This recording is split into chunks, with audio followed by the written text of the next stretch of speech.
$387. That is the number you said yes to. Not the car, not the lease, not the upgrade. The number. $387 a month for 60 months, signed in a back office. While someone explained that $12 a day is practically nothing, you drove home with the windows down. It was November. The smell hits you first. It's not a smell you can describe to someone who hasn't been inside a new car. You can try. Clean leather. Plastic still sealed from the factory. Something chemical underneath. Almost sweet. But none of that captures it. What it actually smells like is possibility. What it actually smells like is arrival. What it smells like is the version of yourself you have been quietly building toward for the last 3 years, finally having a physical address. You are sitting in the driver's seat of a 2022 Honda Civic, dark gray, cloth interior, and you have not started the engine yet. You are just sitting there. The salesman is somewhere behind you, giving you space because he has done this before and he knows what this moment is. This is the moment where the decision is already made and both of you know it.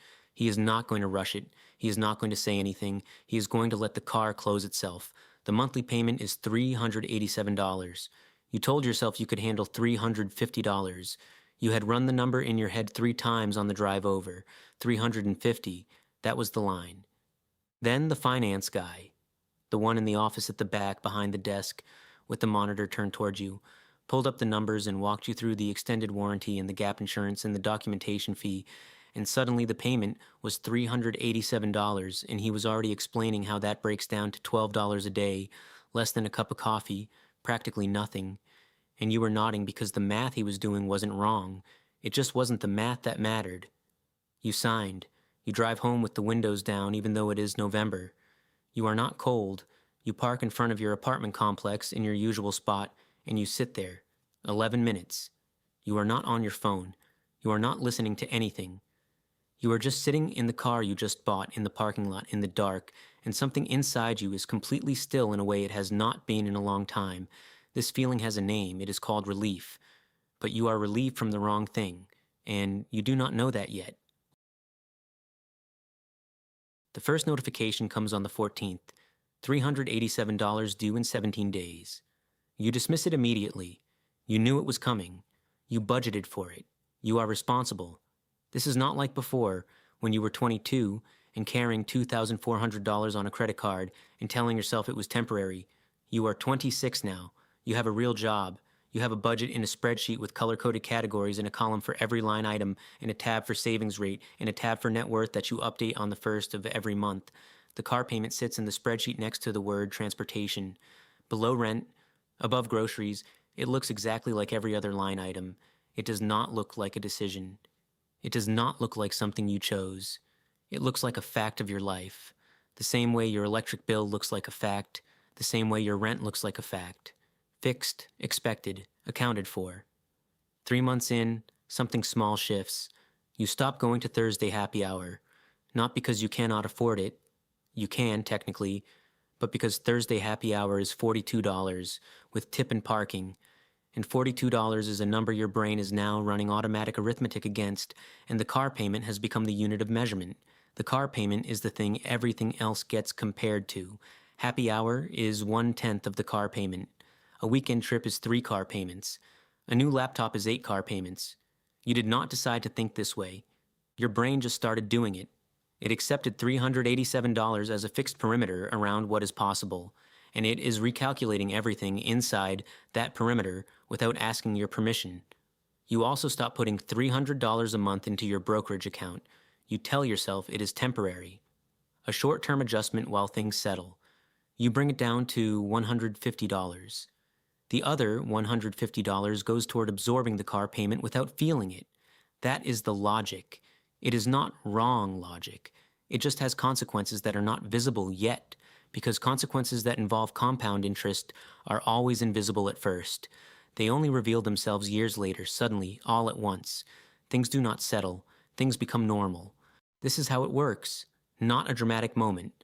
Not a single catastrophic choice you can point to. Just a quiet monthly renegotiation of what is possible for you, happening automatically in the background of your life, while you drive to work in a car that smells, faintly now, of something you can no longer quite name. Here's the number they did not show you in the finance office. $387 a month for 60 months is $23,220. Write that down. $23,220. That is the simple version. That is just the money leaving your account. The raw total of payments, not including insurance premium increases and the maintenance that a new car requires and the registration fees that are higher for a newer vehicle. Just the payment, $23,220. That is not the real number. The real number is what that money was actually worth. If you had taken $387 a month and put it into a broad market index fund, average historical return, nothing speculative, the kind of boring strategy that every personal finance resource recommends and almost nobody follows because it does not feel like doing anything. Over 10 years, you would have approximately $75,000. Not $23,220, $75,000. That is the gap between what you paid and what you surrendered. That gap has a formal name, opportunity cost. But that name is too clean for what it actually is. What it actually is time, converted into monthly installments, signed away in a back office while someone explained why $37 more per month was practically nothing. And here's the part that makes it sharp. The car is worth $14,000 now. You paid $23,220 for it. The thing you gave up was worth $75,000. You are not just underwater on the vehicle, you are underwater on the decade. The car was never about transportation. If it were about transportation, you would have bought the 2018 model with 44,000 miles for $11,500 cash from a private seller with a full service record. It has Bluetooth. It has a backup camera. It starts every time you turn the key. It gets you to work. It gets you home. Transportation is a solved problem at $11,500. And you knew that before you walked into the dealership.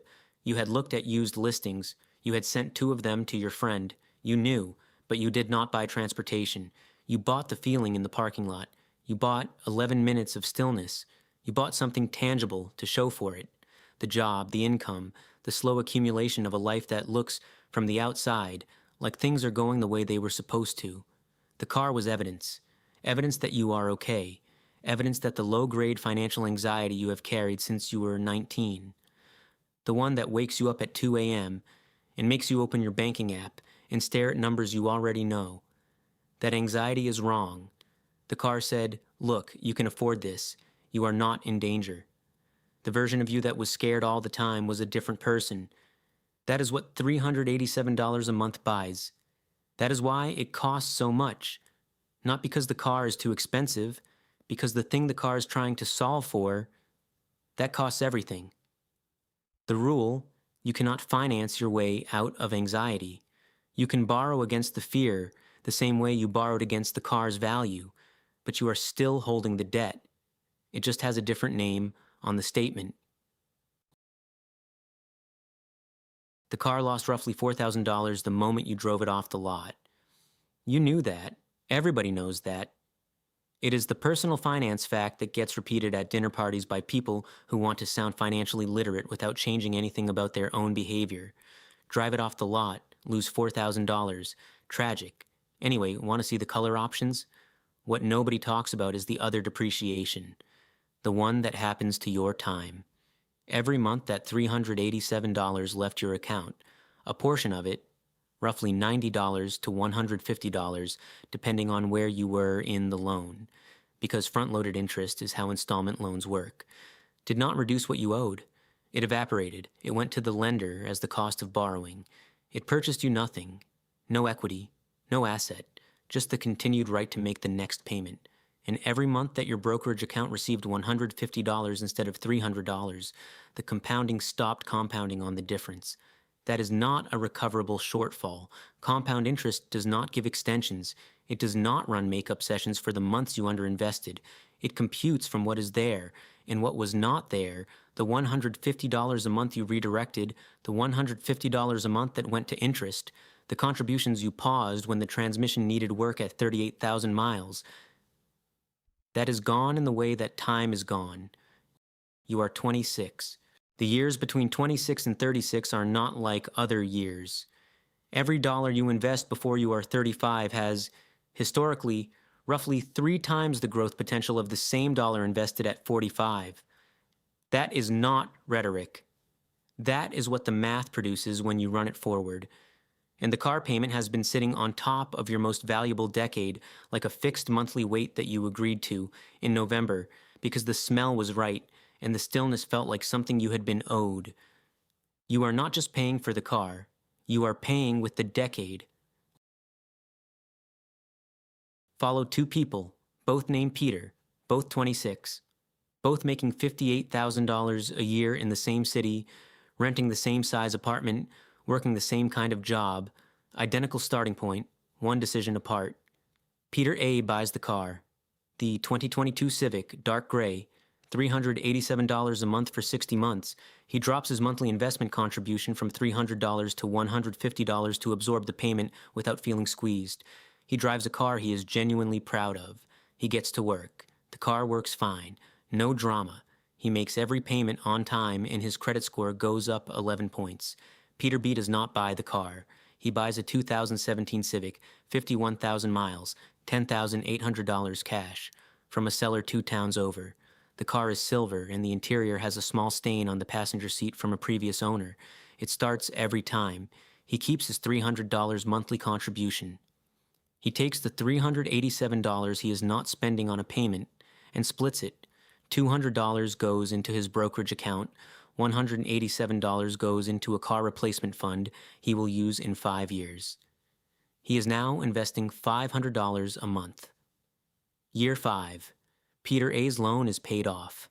The car is worth $9,000.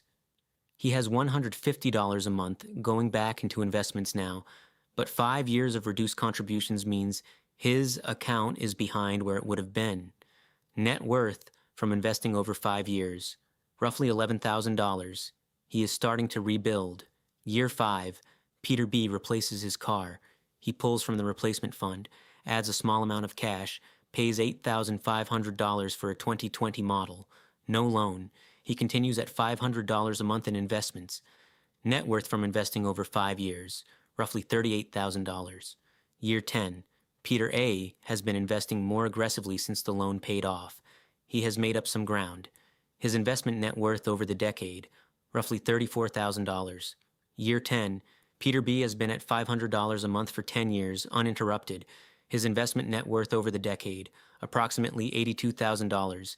Same income, same city, same life mostly. $48,000 apart. Not because Peter A. is irresponsible, not because Peter A. is bad at money or lacks discipline or made a series of reckless choices. Because Peter A. made one decision, that felt completely reasonable in the moment, in a dealership, in November, while someone explained that $37 more per month was practically nothing, and because that one decision had a second decision inside it, and a third, and a fourth, the payment led to the reduced contribution. The reduced contribution led to the interrupted compounding. The interrupted compounding led to 10 years of widening gap. Peter B. made a different decision. Not a harder life, not a worse car, not suffering, just a different decision. One decision. That is the whole distance between them. You are still in the parking lot. It has been 11 minutes. The engine is off. The car smells the way it did on the lot. You are still in that moment just before anything has become real. Before the first payment notification, before the spreadsheet recalibrated, before the $150 gap opened up quietly and started compounding in the wrong direction, you feel still. And here is what I want you to understand before that feeling passes. The stillness was real. The relief was real. The pride you felt driving home with the windows down in November, that was real too. None of it was a lie. You needed something. People need things. That is not a character flaw. But the thing you needed the car to fix, that is the thing worth looking at directly. Because you can buy a car. Millions of people do, and some of them build real wealth anyway, and none of this is a verdict on you as a person. But you cannot buy your way to feeling okay about money. That is not a transaction that exists. You can approximate it the way you approximate sleep when you are exhausted by scrolling your phone for 2 hours. It feels like rest, it occupies the time, but you wake up just as tired. The anxiety is still there. The 2 a.m. balance checks are still there. The feeling that you are one bad month from a version of your life you do not want to talk about, still there. The car made it quiet for a while. It does not make it gone. The only thing that makes it gone is building something that is actually there, slowly, with boring instruments, index funds, and automatic contributions, and the compounding of years you decide not to interrupt. Not because it feels like anything, because it accumulates into the thing the car was trying to tell people you already were. The car was evidence, but you are the argument. The argument does not need a monthly payment. It does not need to smell like a factory or feel like a rival or be dark gray with cloth interior. It needs time. It needs the years you have right now at 26 before the obligations compound in the other direction. The mortgage, the kids, the parents who are getting older, the expenses that will make $387 a month seem like a rounding error. Right now is the time, not after the loan. Now. The engine is still off. The windows are still up. You are still sitting in the thing that cost you everything, in the parking lot, in November, before you knew what it cost. The question is what you do with what you know now.